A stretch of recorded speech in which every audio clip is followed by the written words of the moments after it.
전 지구적으로 이상기후는 굉장히 심각하죠.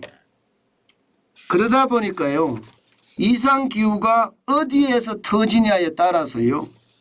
이게 식량 위기가 시시각각으로 터집니다. 시시각각으로. 게다가 말입니다. 사탕수수를 많이 재배하는 곳에 이게 가뭄이나 혹은 폭우가 내려버리면요. 설탕값이 어떻게 된다고요? 폭등합니다. 그럼 자영업자들은 진짜 어려워져요. 이게 설탕이 안 들어가는 음식이 없다고 이야기할 정도로 많이 들어가잖아요. 그런데 이 설탕값이 올라보세요. 안 그래도 어려운 자영업자들에게는 또 하나의 악재가 된다. 이렇게 이야기할 수가 있습니다. 근데 너무 많이 오릅니다. 여러분, 전년 대비 설탕 가격 상승률입니다. 17.74%나 올랐습니다. 17.74%. 야, 진짜 많이 오르죠. 예. 지금 원당을 보면 설탕이 올려옵니다. 원당을 보면 2022년 2월에 404.1달러였습니다. 톤당이요. 그런데 2022년 2월에는 475.8달러거든요. 그러니까 거의 뭐 원당만 하더라도 이게 17% 가까이 올랐으니 시장의 분위기는 굉장히 썰렁한 거죠. 왜? 가격이 올라갈 수밖에 없다는 걸 보여주는 겁니다. 이렇게 되면 여러분, 참 심각한 상황을 가져올 수도 있겠구나 이런 생각 할 수밖에 없습니다. 이렇게 된 이유에는요. 간단합니다. 간단합니다. 기본적으로 엘니뇨입니다. 엘니뇨. 엘니뇨는 이상기후를 몰고 오는 적도 부근의 현상이잖아요. 그런데 엘니뇨가 터지니까 이게 여기저기 가뭄이 많이 발생을 했고요. 그 가뭄은요. 결국 말입니다. 시장에 강탈을 한 거예요. 브라질의 가뭄은요. 사탕수수 재배 농가들이 굉장히 어려워지게 되고요. 인도의 가뭄도 마찬가지입니다. 라니냐 때문에 오는 가뭄도 똑같습니다.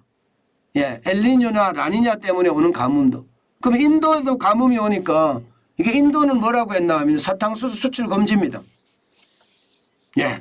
사탕수수 수출 금지가 되니까 어떻게 될까요? 가격은 천정부지로 올라가죠. 아마 앞으로도 더 올라갈 겁니다. 이게 뭐 금방 사탕수수가 많이 생산되는 것은 아니기 때문에요. 이렇게 되면 설탕 가격은 당연히 올라가겠죠. 가공식품 가격은요. 다 올라갑니다. 다 올라가요. 이게 여러분 생산에 대한 문제가 점점 심각해지는 겁니다. 우리는 모든 게 수입해야 되니까 거기에 대한 충격이 굉장히 크다는 거죠. 실질적으로 보면 여러분 이거 한번 보세요. 세계 식량 가격 지수는 2월에 129.8이에요. 떨어졌습니다. 1월에 131.2거든요. 계속 떨어지고 있습니다. 물론 수치 자체가 100보다가 높으니까 이게 엄청 높은 거죠. 2011년에 131.9 뭐 이때하고도 비슷하잖아요. 2019년에 95.1 여기보다는 월등하게 높고요. 100 이상 높다는 거는 식량 가격이 아직도 많이 비싸다. 이것은 분명한 이야기예요. 그런데 설탕 가격은 더 비싸진다는 거예요. 설탕 가격은. 설탕 가격은요. 지금 2월에 들어서서만 하더라도 6.9% 올라갔습니다. 2월만. 설탕이 너무 많이 올라갑니다. 그러니까 이렇게까지 올라가면 시장의 위험이 되겠다 이렇게 생각을 합니다. 1월에는 설탕 가격의 어떤 지수가 116.8이었거든요. 그런데 2월에는 124.9입니다. 그러니 시장의 어떤 가격, 원료의 가격은 굉장히 심각하다 이렇게 이야기할 수가 있는 거죠. 저는 이런 것을 보면서요. 참 우리나라 같이 많은 것을 해외에 의존하는 에너지원도 의존, 광물 자원도 의존, 곡물 자원도 의존 이렇게 의존하는 국가는요. 경제를 굉장히 플렉시블하게 융통성이 있게 정책을 펴야 됩니다. 그렇지 않으면요. 이게 꽉 막혀버립니다. 꽉 막혀버립니다. 무슨 이야기냐. 원자재 가격이 너무 올라서 이게 생산 단가는 더더욱 올라가고요. 소비자 물가가 많이 올라가니까 소비를 안 하는. 안 그래도 이자 폭탄 때문에 소비할 여력이 줄어드는 국민들이 소비를 더 줄이는, 그래서 경제가 꽉 막히는 그런 사태가 발생한다는 뜻입니다. 지금 자영업자들이 가장 어려워하는 게 바로 이거예요. 이게 물가가 워낙 올라가고 금리에 대한 부담이 크니까 쓸 돈이 없는 겁니다. 그러니 자영업자들의 가게가 잘 돼야지 이게 돌아갈 거 아니에요. 실물 경제가. 자영업자들이 매출이 많이 일어나야지 그 돈으로 뭐 이자도 갚고 원금도 갚고 이래야 되잖아요. 그럴 여력이 없는 겁니다.